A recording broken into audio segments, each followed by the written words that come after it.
अस्सलाम वालेकुम स्टूडेंट्स, कैसे हैं आप लोग? खैरियत से हैं? This is sir Talha Ehsan और आज की क्लास में मैं एक अनाउंसमेंट करने जा रहा हूं जिसमें मैं आपको बताता चलूं कि मेरे यूट्यूब चैनल पर आपको दो प्लेलिस्ट फेडरल बोर्ड मैथ्स से रिलेटेड देखने को मिल रही होंगी, जिसमें क्लास 9 और क्लास 10 की वीडियोस डेली बेसिस पे अपलोड की जा रही हैं।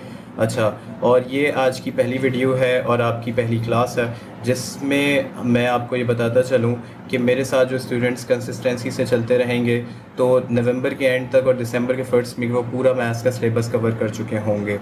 ये मेरी गारंटी है कि आपको दिसंबर तक पूरा सिलेबस प्रोवाइड कर दिया जाएगा। उसके बाद आपको जनवरी और फ़ेब 2 मंथ्स मिलेंगे, उसमें आप तैयारी करें, प्रिपरेशन करें और रिवीजन करें। ठीक है, उसकी भी मैं वीडियोस अपलोड करूंगा कि एग्ज़ाम्स की टिप्स और ट्रिक्स आपको दिया करूंगा। अभी बिल्कुल ये एक तरीके से आप ये समझें कि न्यू सेशन है, आप लोगों के समर्स चल रहे हैं। अगर आप अभी से पढ़ना चाहते हैं तो आप इस वीडियोस से काफ़ी हद तक फ़ायदा उठा सकते हैं। और इसमें चैप्टर नंबर 1 एक्सरसाइज 1.1 का इंट्रोडक्शन कॉम्प्लेक्स नंबर्स मैं पढ़ाऊँगा और इस एक्सरसाइज के क्वेश्चंस आपको फिर मेरी नेक्स्ट वीडियोज़ में देखने को मिलते रहेंगे। और मैं बताता चलूँ कि बहुत सारे टीचर्स ऐसे हैं जो कि सिर्फ जो हैं क्वेश्चंस के सॉल्यूशंस प्रोवाइड कर देते हैं, वो कॉन्सेप्ट बच्चों को नहीं देते। तो कॉन्सेप्ट एक बहुत ज़्यादा इम्पॉर्टेंट रोल अदा करता है आपके मैथ्स के पेपर में, ख़ासकर एमसीक्यूज़ में। जब आपसे कोई भी ऐसी टर्म पूछ ली जाती है और आपको नहीं पता होती तो आप उस वक्त जो है रिग्रेट कर रहे होते हैं कि यार काश जो है कॉन्सेप्ट भी पढ़ लेते, सिर्फ सॉल्यूशंस के पीछे ना जाते। तो आज हमारे 100% मार्क्स आ रहे होते हैं, क्योंकि एमसीक्यूज़ में बहुत सारे स्टूडेंट्स ऐसे भी होते हैं जो बेचारे 8-9 मार्क्स जो है उनके सिर्फ एमसीक्यूज़ में ही जो है डिडक्ट हो जाते हैं। ठीक है, तो अगर आप इस वीडियो को, इस प्लेलिस्ट को फॉलो करते रहेंगे तो आपको यहाँ पर सिर्फ और सिर्फ सॉल्यूशंस नहीं, आपको इंट्रोडक्शन भी मिलेगा। और ये इंट्रोडक्शन कॉम्प्लेक्स नंबर, जैसे कि मैंने चैप्टर नंबर 1 स्टार्ट किया है तो मैंने आपको क्वेश्चन नंबर 1 से आपको स्टार्ट नहीं करवा रहा, वो अब मेरी नेक्स्ट वीडियो में वो एक्सरसाइज स्टार्ट होगी।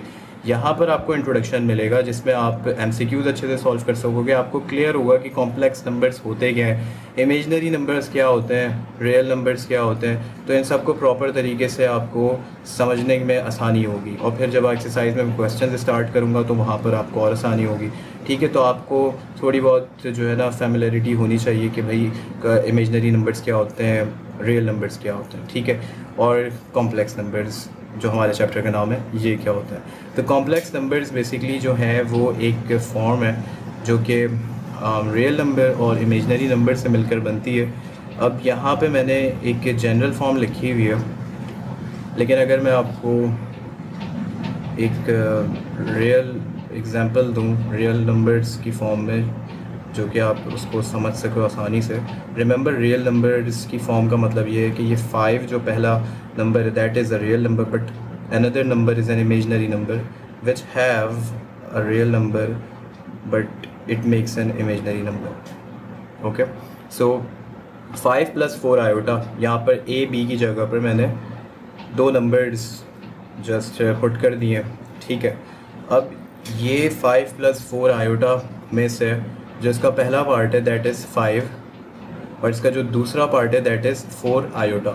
आयोटा आप फर्स्ट टाइम सुन रहे होंगे तो मैं बताता चलूँ कि आयोटा एक इमेजनरी नंबर है और आयोटा की काफ़ी जो है एप्लीकेशंस आपको इंजीनियरिंग में देखने को मिलेंगी जब आप इंशाल्लाह मैकेनिकल डिपार्ट में आओगे, इंजीनियरिंग डिपार्ट में आओगे जिसमें आप फ़िज़िक्स यूनिवर्सिटी लेवल की पढ़ रहे होगे, तो वहाँ पर इमेजनरी नंबर्स पढ़ोगे। इलेक्ट्रोमैग्नेटिज्म का यूनिवर्सिटी लेवल में टॉपिक है। ठीक है, तो वहाँ पर आप देखोगे फ्लूइड मैकेनिक्स में इसको काफ़ी हद तक यूज़ किया जाता है। तो वो इमेजनरी नंबर जो है वो भी फ़िलहाल आप इसको इतना ही समझो कि आपके एक्सरसाइज के क्वेश्चंस अच्छे से सॉल्व करवा दें। बाकी इसकी जो एप्लीकेशंस हैं वो आपको फर्दर क्लासेस में देखने को मिलती रहेंगी। ठीक है, अच्छा 5 बेसिकली यहाँ पर क्या है, एक रियल नंबर है। ठीक है,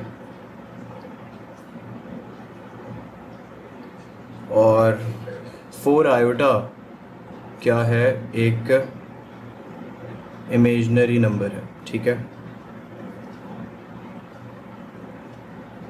अब ये दोनों नंबर्स मिलकर एक कॉम्प्लेक्स नंबर बनाते हैं। रिमेंबर, कॉम्प्लेक्स नंबर्स क्या होते हैं, ये वो नंबर है जो एक रियल नंबर और एक इमेजनरी नंबर से मिलकर बनते हैं, उनको कॉम्प्लेक्स नंबर कहते हैं।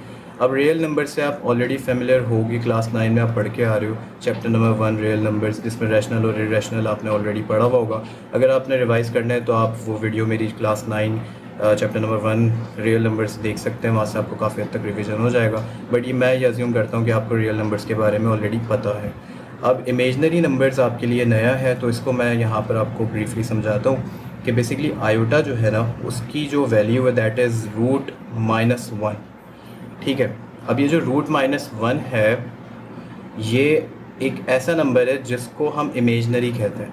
बिकॉज़ अगर आप कैलकुलेटर में इसको पुट करते हो √-1, तो कैलकुलेटर आपको सिंटेक्स एरर देता है। ठीक है, कैलकुलेटर इस वैल्यू को एक्सेप्ट नहीं करता कि रूट के अंदर जो है ना नेगेटिव नंबर लिखा जाए। ठीक है, तो ऐसा नंबर को हम अगर मैथ्स में यूज़ करते हैं तो हम उसको आयोटा की फॉर्म में यूज़ कर देते हैं। ठीक है, और सिर्फ आयोटा की जो वैल्यू है दैट इज़ द √-1। लेकिन अगर मैं इस आयोटा पर स्क्वायरिंग कर दूं तो आपको यहाँ पर दो वैल्यूज़ देखने को मिल जाएंगी, एक आयोटा और दूसरी आयोटा स्क्वायर। स्क्वायर से आपको पता ही है कि रूट्स कैंसिल हो जाता है, तो आयोटा स्क्वायर इक्वल्स टू क्या हो गया, -1। ठीक है, आयोटा स्क्वायर -1 हो गया। अब ऐसे ही अगर आयोटा क्यूब की बात की जाए तो आयोटा क्यूब की जो वैल्यू है वो अगर आपसे पूछी जाती है तो आप उसको कैसे सॉल्व करोगे। तो मैथ्स का रूल है, आपको बहुत अच्छे से पता है कि iota cube equals to iota square और यहाँ पर आयोटा। मैथ्स का रूल बेसिकली क्या था कि भाई जब बेस सेम होती हैं तो पावर्स क्या हो जाती है, ऐड अप हो जाती है। तो यहाँ पर जो आप देख रहे हो बेस दोनों की मैंने आयोटा ही रखी है और इसकी पावर कुछ नहीं है तो 1 है, तो ये 2 + 1 मिलकर 3 बना देगा, दैट इज़ आयोटा क्यूब। अब यहाँ पर मैं अगर आयोटा क्यूब की वैल्यू निकालना चाह रहा हूँ तो आयोटा स्क्वायर की वैल्यू मुझे पुट करनी होगी। तो आयोटा स्क्वायर की वैल्यू यहाँ पर क्या है, दैट इज़ -1, और आयोटा पावर 1 की जो वैल्यू है वो क्या है, √-1। ठीक है, अब मैं इसको सिंप्लीफाई करता हूँ तो यहाँ पर -1 को जब मैं √-1 से मल्टीप्लाई करूँगा तो मुझे आंसर मिलेगा -√-1। अब रिमेंबर कि -√-1 को हम इस तरीके से मुनासिब नहीं समझते मैथ्स में लिखना, तो √-1 की जो वैल्यू है वो हमें ऑलरेडी पता है, दैट इज़ आयोटा। तो मैं यहाँ पर सिंपल माइनस आयोटा लिख देता हूँ। उम्मीद करता हूँ कि आपको बहुत अच्छे से ये आयोटा क्यूब की वैल्यू क्लियर हुई होगी, और इसको अगर हम जो है आयोटा पावर 4 तक भी लेकर जाना चाहें तो वो भी हम सॉल्व कर सकते हैं। आयोटा पावर 4 की जो वैल्यू है वो क्या होगी, आप गैस कर लें और मुझे कमेंट सेक्शन में लाजमी बताइएगा। आयोटा स्क्वायर की जो वैल्यू दैट इज़ -1 हो जाएगी। यहाँ पे मैंने दोनों की जो ये है कि बेसिस हैं उनको सेम रखा है, पावर्स को मैंने ब्रेक कर दिया इनटू 2 पार्ट्स, तो ये ऐड हो गया। आयोटा स्क्वायर की मुझे ऑलरेडी वैल्यू पता है तो मैंने जस्ट पुट किया यहाँ पे और इसकी आयोटा स्क्वायर की भी -1 कर दी। तो आयोटा पावर 4 की जो वैल्यू है दैट इज़ माइनस प्लस और +1 हो गई। ठीक है, तो आपको ये आयोटा पावर 4 की जो वैल्यू है वो +1 मिल गई है। ऐसे ही आयोटा 5 को आप सॉल्व कर सकते हैं, तो वो कैसे सॉल्व होगा, वो भी ऐसे ही सॉल्व हो सकता है कि मैंने इसको ब्रेक कर दिया 2 पार्ट्स में। ज़रूरी नहीं है कि आप 2 पार्ट्स में इसको सॉल्व करें, आप इसको यहाँ पर 3-4 पार्ट्स में भी कर सकते हैं। डिपेंड करता है कि आप को कितनी हद तक कॉम्प्लेक्स नंबर से फेमिलियरिटी मिल चुकी है। तो बेहतर ये होगा कि जैसे मैं आपको यहाँ पर इसको सॉल्व करता हूँ, iota cube multiply by iota square कर दिया, तो आप इसको इस तरीके से भी कर सकते हैं। अब आपको पता है कि आयोटा क्यूब की जो वैल्यू है वो आपने ऑलरेडी निकाली हुई है, तो आपने जस्ट ये यूज़ कर ली, दैट इज़ माइनस आयोटा। और आयोटा स्क्वायर की जो वैल्यू है वो आपको पता है क्या है, -1 है, जो भी ऑलरेडी यहाँ पर निकली हुई है। तो माइनस माइनस प्लस होता है और प्लस आपको यहाँ पर आयोटा आंसर दे देगा। तो आयोटा 5 पावर 5 की जो वैल्यू है वो सिर्फ आयोटा के बराबर है। तो ये कुछ ऐसे क्वेश्चंस थे जिसमें आपको इमेजनरी नंबर्स को सॉल्व कैसे कर सकते हैं हम, वो आपको समझ आया होगा। अभी जो एक्सरसाइज 1.1 के क्वेश्चन नंबर 1 से लेके क्वेश्चन नंबर 5 तक के जितने भी पार्ट्स हैं वो सारे इसी टाइप के क्वेश्चंस पर बेस हैं। उसमें हम जो है a+b होल स्क्वायर का फार्मूला भी यूज़ कर रहे हैं, a-b होल स्क्वायर का फार्मूला यूज़ कर रहे हैं, या एक और फार्मूला जो है वो a+b a-b जो बराबर होता है क्या कहते हैं a² - b² के।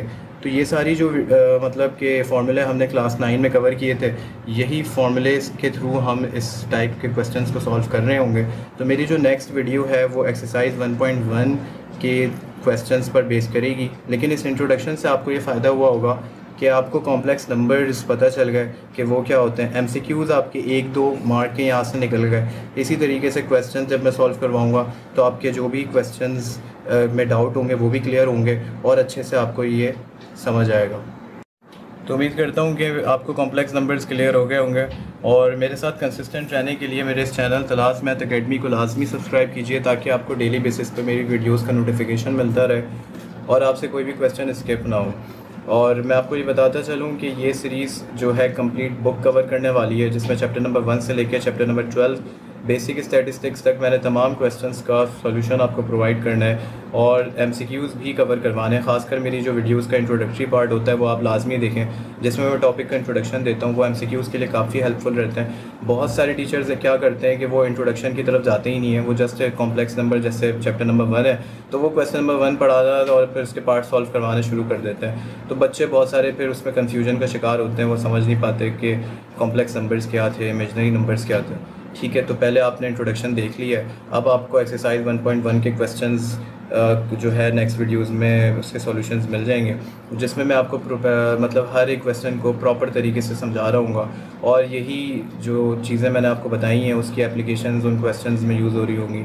ठीक है, तो मेरे साथ कंसिस्टेंट रहने के लिए सब्सक्राइब लाजमी कीजिएगा और बेल आइकन को लाजमी प्रेस कीजिएगा, ताकि आपको नोटिफिकेशन मिलता रहे। और वीडियो अच्छी लगी है तो लाइक कीजिए, कमेंट कीजिए, सब्सक्राइब कीजिए और शेयर कीजिए। मेरे बहुत से स्टूडेंट्स जो हैं वो गिलगित बल्तिस्तान के भी हैं, और फिर इस्लामाबाद के तो हैं ही, लाहौर के तो हैं ही, कराची के मुख्तलिफ़ इलाकों के भी स्टूडेंट्स हैं, और मुख्तलिफ़ इलाके पाकिस्तान के जहाँ पे फेडरल बोर्ड का कोर्स पढ़ाया जा रहा है। ये सब उनके लिए, इवन सऊदी अरब के जो स्टूडेंट्स हैं वो फेडरल बोर्ड का कोर्स भी कवर कर रहे हैं इस साल, तो वो भी ये वीडियो से फ़ायदा उठा सकते हैं। दुबई के कुछ स्टूडेंट्स हैं, पाकिस्तान पब्लिक स्कूल जो इंटरनेशनल स्कूल है उसमें भी फेडरल बोर्ड के बच्चों के लिए काफ़ी हद तक जो है मैंने इम्प्रूवमेंट इस वीडियो में और आने वाली वीडियोस में करता रहूँगा।